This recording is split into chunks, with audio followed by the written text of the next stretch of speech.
আপনি এখানে ফেললেন কেন? আমি জানি না তা আপনি জানেন না মানে এখানে চাকরি করেন জানেন না?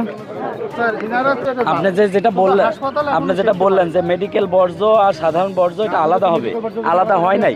ওনাদের স্পষ্ট কিন্তু হাসপাতালে ওরা তো নিজেরাই এই বিষয়ে অভিজ্ঞ না যে বর্জ্যটা কিভাবে আলাদা করতে একটা কাজ করে কিভাবে নেবে এখন আবার একই সাথে সিরিজ সবগুলো সাধারণ বর্জ্য, সংক্রমিত বর্জ্য, ধারালো বর্জ্য আমরা তিনটা করে রেখেছি, কিন্তু সব সময় সম্ভব ওরা করে কি মাঝে মাঝে এসে মিক্সার করে ফেলে। আবার গাড়ি এখানে না গাড়ি এর ভিতরে যে গাড়ি যাবে সেই গাড়িও ঢোকে না। তো এটা বন্ধ কেন? এটা তালা লাগানো হয় যে এখানে তো ধারালো বর্জ্য। এই যে এইগুলো মনে হয় রেখে দিয়েছে এই জন্য